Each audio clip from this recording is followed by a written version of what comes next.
Vamos então fazer uma oração? Fecha aí os teus olhos onde você está, se você puder fazer isso, e nós vamos orar ao Senhor nesse momento. Senhor, nosso Deus e bendito Pai, esse momento ele foi preparado por nós com propósitos de abençoar a igreja do Senhor. Mas nós sabemos que os planos do Senhor estão muito acima dos nossos. E se o Senhor quiser utilizar essa transmissão para alcançar novas pessoas, alcançar o teu povo, o Senhor assim pode fazer. E nós pedimos que isso aconteça para que o louvor e a glória do teu nome sejam, Deus, excelsos sobre a nossa nação, sobre a tua criação. Eu peço a Deus que nesse momento o Senhor nos abençoe nessa transmissão, eliminando as dificuldades técnicas que possam existir, para que ela chegue de maneira fluida, perfeita aos ouvintes que nós temos presentes através do YouTube ou através de outro canal que esteja ouvindo esta mensagem. Abençoa-nos assim, ó Pai, é a nossa oração que é feita em nome de Jesus. Amém. Bom, já preparou aí o seu café? Já fez aí, botou aquela xícara gostosa, de um café quentinho? Já pegou a sua Bíblia? Está com ela aí do seu lado? Vai abrir a Bíblia na versão digital? Também não tem problema. Na segunda-feira, nós conversamos sobre Gênesis 3:8, que Deus foi ao encontro de Adão e Eva. Ontem o reverendo Cláudio trouxe uma mensagem falando sobre o sossego do nosso coração, porque Deus está conosco. E hoje a gente continua esta reflexão, não mais em Gênesis, agora caminhando para o Evangelho de Jesus, escrito por João, no capítulo de número 3, o versículo mais conhecido de João, e talvez de toda a Bíblia, João 3, versículo 16. Talvez você nem precisaria ter pegado a sua Bíblia, não é verdade? Mas é bom tê-la aí, porque a gente vai trabalhar aí vários pequenos aspectos desse versículo tão conhecido, que fala e mostra o amor de Deus por cada um de nós. Vamos ler? Porque Deus amou o mundo de tal maneira que deu seu Filho o unigênito, para que todo o que nele crê não pereça, mas tenha a vida eterna. Parafraseando e pegando até uma estrutura de um grande biblista e comentarista chamado William Hendrickson, ele fala que este texto, ele é a revelação do amor infinito de Deus se manifestando infinitamente de maneira gloriosa. Este versículo, ele tem por centro e por cerne o amor de Deus por nós. Quais são as divisões que compõem e que revelam esse amor? Essas divisões, elas são colocadas nesse versículo, caracterizadas por cinco maneiras ou 5 facetas que revelam o amor de Deus. São elas: revelam o amor de Deus no seu caráter, o seu autor, o seu objeto, o seu presente e o seu propósito. É isso. O seu caráter, o seu autor, o seu objeto, o seu presente e o seu propósito. Vamos começar então pegando esta parte do versículo que revela um pouquinho do caráter. caráter daquele que revela o seu amor. A expressão utilizada nesse versículo, de tal maneira, ela precisa ser interpretada com aquilo que se segue. O que é que se segue? A primeira palavra desse versículo é o porquê. Porque Deus amou o mundo de tal maneira. Este porquê, ele faz uma conexão direta com o versículo de número 15. E o versículo de número 15 diz assim: para que todo o que nele crê tenha a vida eterna. Aquele que nele crê tem a vida eterna. E como nós recebemos, obtemos, ganhamos esta vida eterna? Por meio do amor. E este amor, ele é revelado o seu caráter. É um amor que nos foi dado de tal maneira, uma maneira intensa, uma maneira plena, uma maneira sublime, uma maneira transcendente e gloriosa. Este é o caráter deste amor. Este amor, ele é revelado por meio daquele que nos ama, o nosso Deus. Esse amor, ele nos é dado de maneira tão intensa, que ele vem do Gênesis ao Apocalipse. É um amor que não tem medida. É um amor que aconteceu de maneira prática, visível. É um amor que nos foi dado intencionalmente. Por isso que ele é de tal maneira. Não é um amor por acaso, não é um amor baseado em algo que fazemos, que fizemos ou que faremos. É um amor que nos foi dado incondicionalmente, de uma maneira intensa e intencional. Este é o caráter desse amor. Agora, quem é o autor desse amor que nos ama de tal maneira? O versículo diz: Deus. Mas dentro do cristianismo, quando nós utilizamos a palavra Deus, nós cremos na Trindade. Então tem o Deus que é Pai, o Deus que é Filho e o Deus que é Espírito Santo, e os três sendo um só Deus. Mas qual figura deste Deus é revelado por meio desse amor? É o Filho que nos amou, é o Espírito que nos amou, ou é o Pai que nos amou? Nós precisamos entender que o livro de João tem toda uma conexão. Então, o 3,16, ele não pode ser interpretado fora de todo esse contexto. Por exemplo, se nós formos agora para João capítulo 1, versículo 1, nós veremos ali que o Deus que é mencionado do primeiro versículo, ele está fazendo uma relação com o Deus Pai. Então, em João, muitas expressões relacionadas a Deus estão conectadas com o Deus que é Pai, o Deus Pai. Então, o autor desse amor é o Deus Pai. Este Deus Pai amou o mundo. E esse Deus Pai é o Deus Pai que é o Criador, que é o Santo, que é o Soberano, que é o Onipresente, Onipotente, Onisciente. Esse é o Deus que nos ama. Esse é o Deus que nos entregou o seu amor. Este é o Deus que nos deu, por meio de Jesus, o seu amor.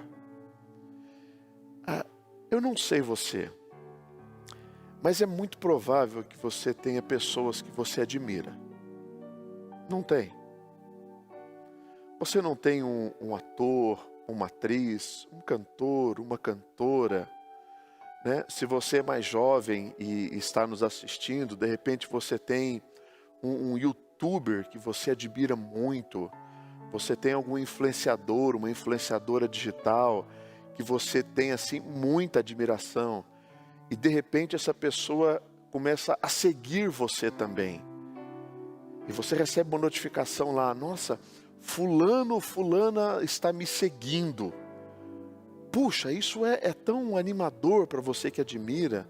Ou se você tivesse a possibilidade de conhecer alguém que você gosta muito. Já pensou nisso? Agora, pensa comigo. A Bíblia está falando que o Deus, Criador de todas as coisas, Supremo, Soberano, Senhor, esse Deus nos ama.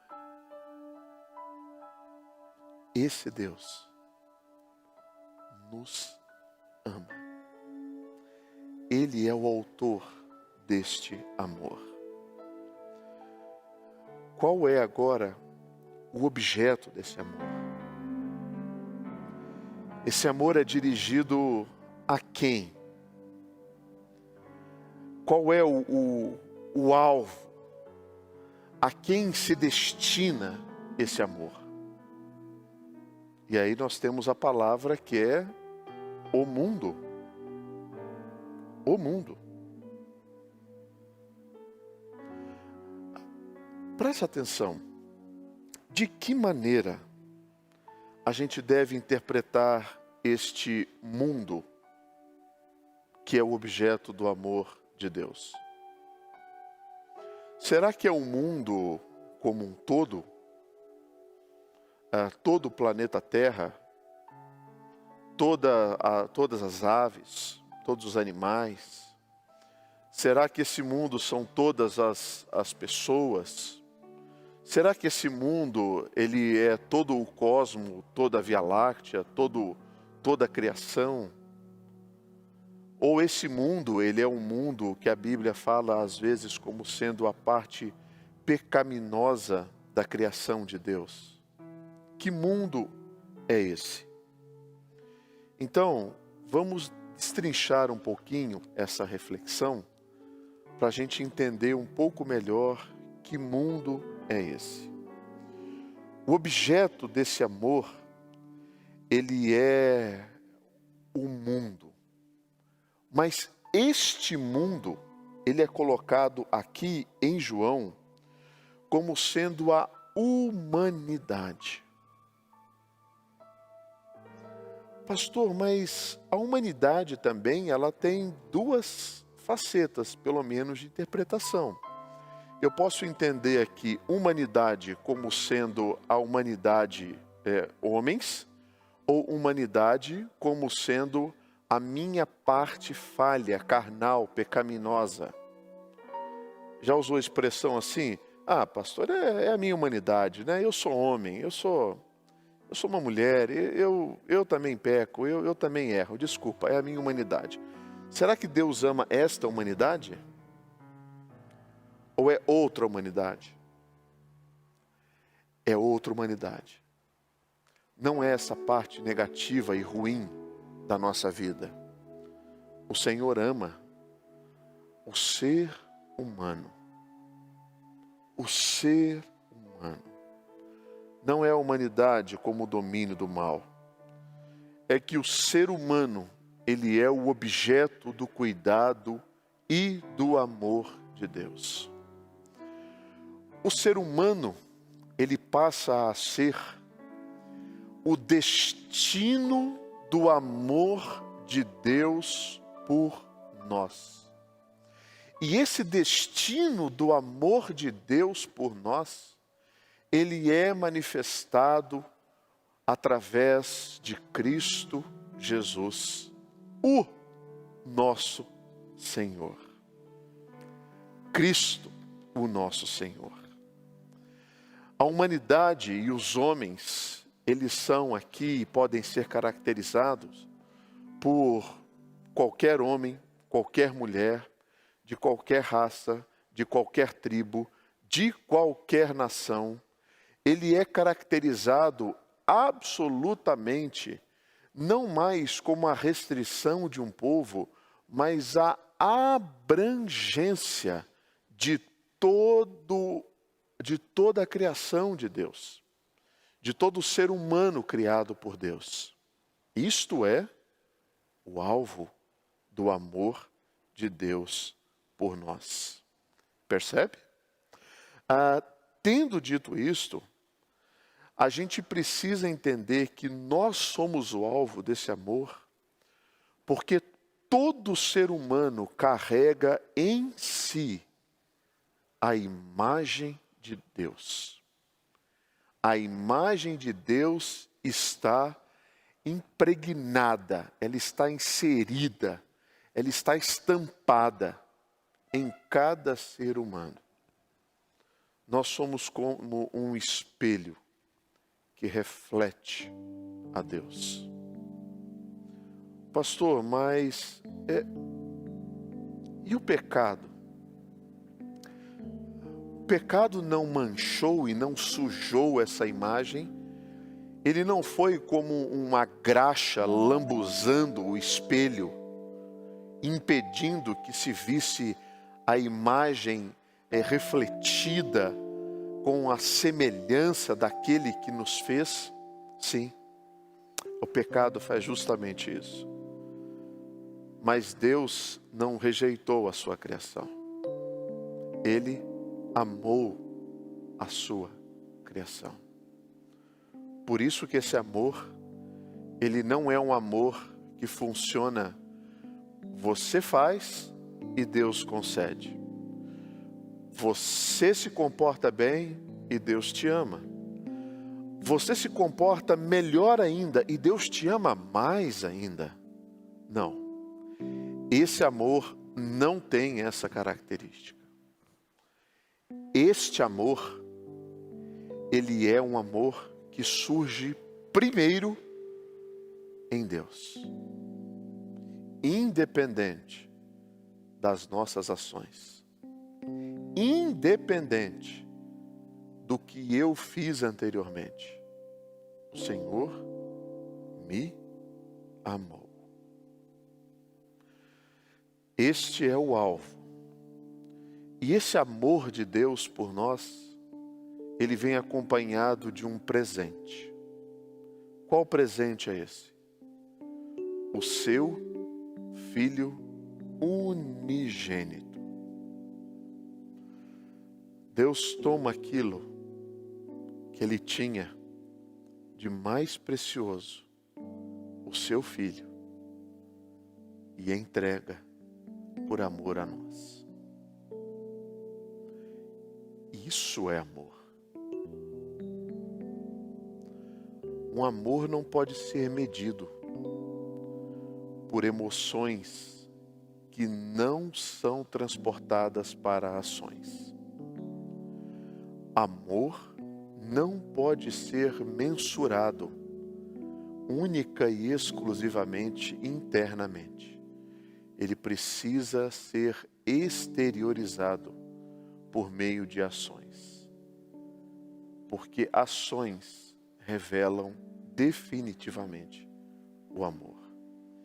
E foi isso que Deus fez. Deus nos entregou o seu amor, mostrando que este amor é o seu próprio Filho. Não tem como a gente ler esse versículo sem fazer uma conexão direta com Gênesis, no capítulo de número 22, versículo 2. Quando o próprio Deus diz assim: toma teu filho, teu único filho, Isaque, a quem amas. Uma passagem tão difícil, tão desafiadora, que nós não temos condições de fazer. Você entregaria o seu filho, a sua filha por alguém?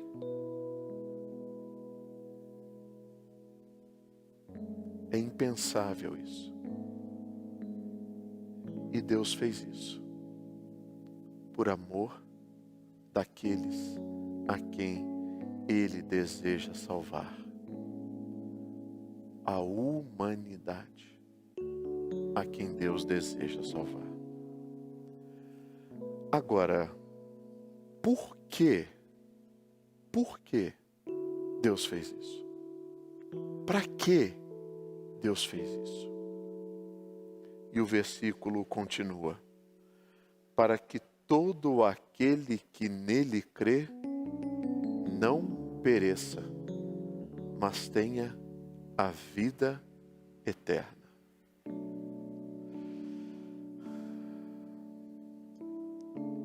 Para que todo aquele que o receber confie, e essa confiança é algo contínuo.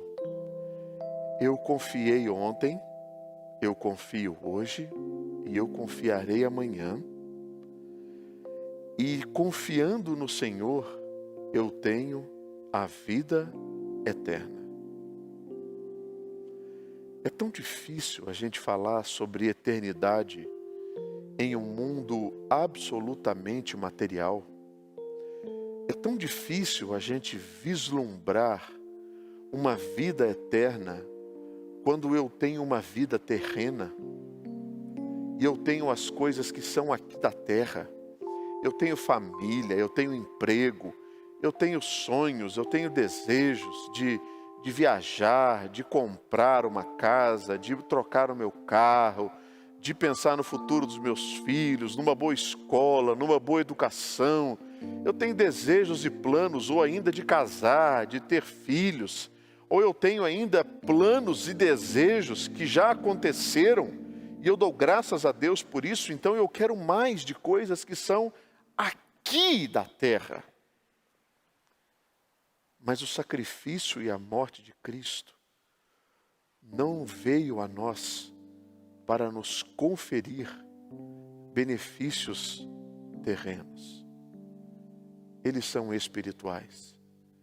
E por isso, só podem ser compreendidos espiritualmente. Não tem outra maneira de compreender. O Evangelho de Jesus, ele é proclamado a todo povo, toda língua, toda tribo, toda nação, não mais a homens e mulheres restritos a um determinado povo, mas a todos. Essa mensagem, por exemplo, ela pode ser traduzida, legendada e ser colocada aqui num dialeto de uma tribo africana que a gente não tem ideia, ou de uma língua indígena de um povo não alcançado, e alcançar essa pessoa. O Evangelho pode chegar até lá.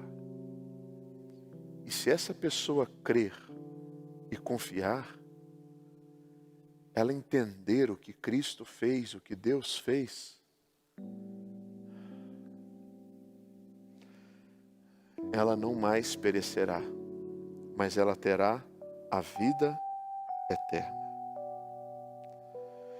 Todo aquele que crê não perecerá. Pastor, o que significa perecer? Porque todos nós morreremos. Eu vou morrer, você vai morrer, de coronavírus ou de qualquer outra coisa, nós vamos morrer. Isso é perecer? Não. Isso é morrer. Perecer nesse versículo precisa ser entendido à luz da outra proposta: vida eterna. À luz da vida eterna existe também uma morte eterna. O perecimento, ele é o contraste da vida eterna. Então, se aquele que crê tem a vida eterna, aquele que não crê perece.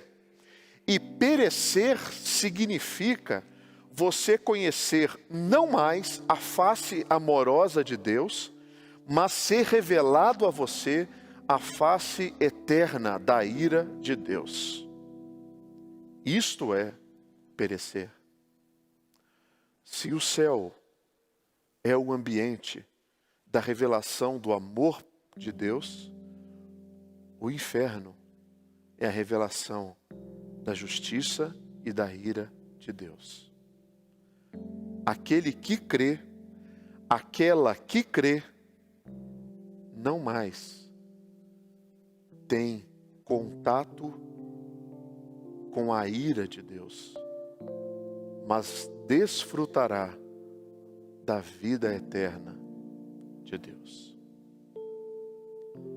Este é o propósito deste grande amor. O grande passo disso, sabe qual é? É a fé. A fé é a chave que vira isso. E se você estiver dizendo assim, pastor, eu não tenho fé. Eu não consigo ter essa fé. Às vezes você está dizendo assim, eu gostaria de ter fé. A fé é um dom de Deus, assim como a salvação. E só pelo simples fato de você desejar isso, é sinal de que Deus está despertando uma fagulha no seu coração para você ter fé. Não existe salvação sem regeneração. É isso que vários versículos falam em João. Sua Bíblia está aberta? Olha comigo aí. João no capítulo 3, versículo 3. Se alguém... Vamos lá, vamos ler a partir do início mesmo. A isto respondeu Jesus: em verdade te digo, se alguém não nascer de novo, não pode ver o reino de Deus. É preciso nascer de novo. Regeneração. Versículo 5. Em verdade te digo, quem não nascer da água e do Espírito, não pode entrar no reino de Deus. Regeneração. Versículo 12. Se tratando de coisas terrenas, não me credes, como crereis, se vos falar das celestiais? Somente pela regeneração, as coisas do alto fazem sentido. Versículo 14 e 15. De modo, porque Moisés levantou a serpente no deserto, assim importa que o Filho do Homem seja levantado, para que todo o que nele crê tenha a vida eterna. Regeneração. Eu creio, sou transformado e recebo a herança da vida eterna. É assim. Você crê? Você crê que Deus amou o mundo de uma maneira tão intensa que Ele entregou o seu Filho Jesus para morrer por nós? E aquele que crê não perece. Aquela que crê não perece, mas eles terão a vida eterna?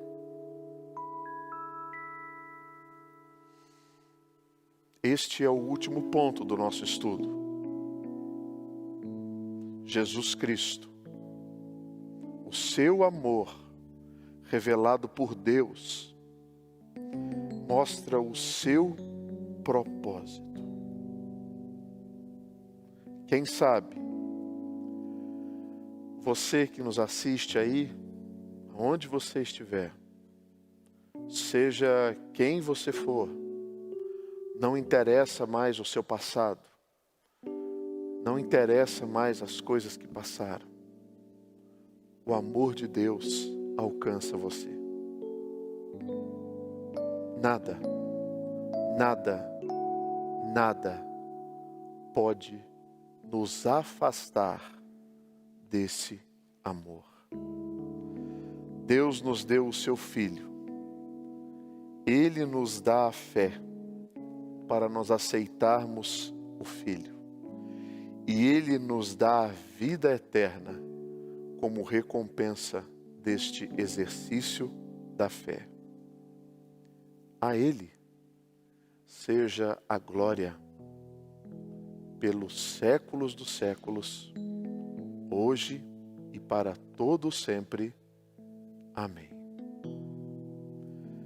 Agora, eu quero convidar você a cantar uma música que fala um pouquinho desta mensagem, da maneira tão intensa como Deus nos amou e como nada pode nos separar do amor de Deus. Enquanto nós cantamos essa música, você pode ir colocando aí já no chat os seus pedidos de oração, que nós vamos orar por cada um deles, se Deus assim nos permitir. Agora, o Reverendo Cláudio vai nos conduzir nessa canção. Quem nos separará do amor de Cristo? Será a tribulação, angústia ou perseguição, fome ou nudez, perigo ou espada? Quem nos separará do amor de Cristo?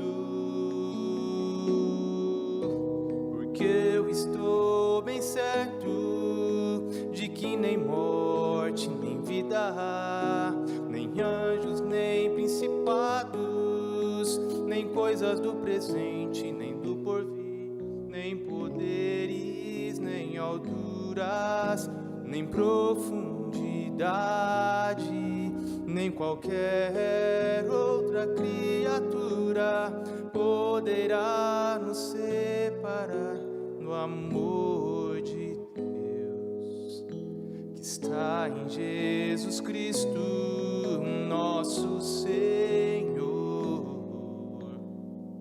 que está em Jesus Cristo. Nada, nada poderá nos separar, nada, nada poderá nos separar do amor de Deus que está em Jesus Cristo, nosso Senhor, que está em Jesus Cristo.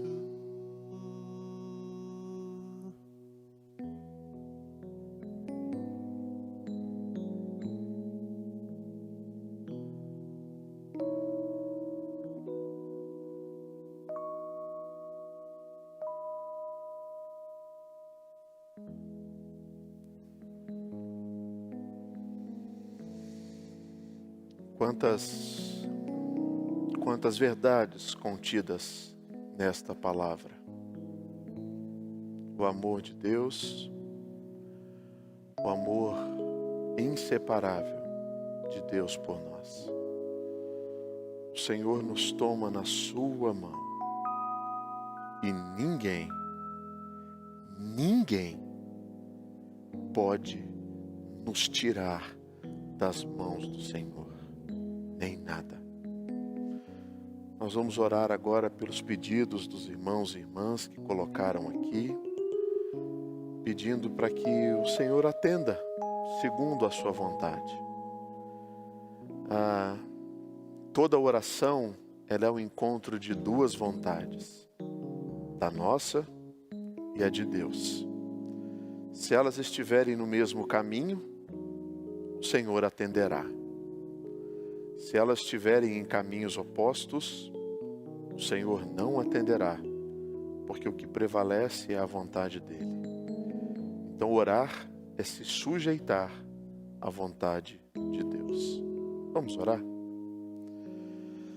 Senhor nosso Deus e bendito Pai, nesse momento eu quero orar por todos aqueles que tiveram a convicção do amor de Deus por suas vidas e nesse momento oram, se colocando diante do Senhor, entregando a sua vida diante do Senhor.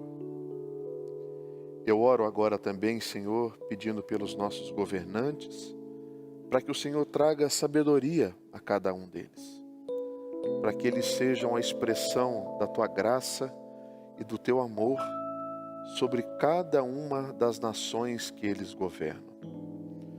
Eu oro também, Deus, por todos os profissionais que estão envolvidos na área da saúde, rogando, Deus, pelos médicos, enfermeiros, pelos administradores que trabalham na parte técnica do hospital, por todos os nossos irmãos e irmãs que estão nessa linha de frente,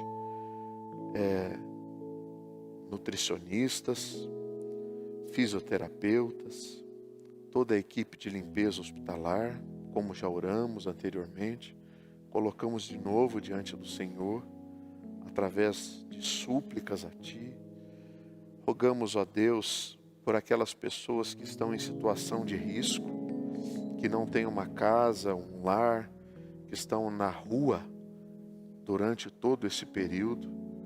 Rogamos em favor do reverendo Abelardo, que tem um trabalho voltado para esta população, que o Senhor o revista de graça, de misericórdia, livrando-o do mal em tempos tão difíceis como o que nós estamos vivendo. Nós rogamos agora, Deus, pela Tua misericórdia e pela a Tua graça sobre as nossas famílias, de todos nós que estamos aqui assistindo essa transmissão. Rogando agora, Senhor, pela vida, para que o Senhor dê sabedoria e criatividade a todos os empresários, microempresários em tempos como esse. Rogamos a Deus pela família do Rodrigo, o esposo da Vanessa, que o Senhor derrame sobre a família dele graça e misericórdia. Atenda, Senhor, a Tua filha, a Graziela, pedindo oração pela vida dela, para que o Senhor dê direcionamento e também abençoando a sua saúde. Abençoe, Senhor, e guarde a Regina, essa cuidadora social, numa casa de acolhida, que ela seja a expressão atual da Tua graça e da Tua mão chegando até os necessitados. Eu peço, Deus, e clamo pela vida da Selma, pelo momento da depressão que ela tem enfrentado.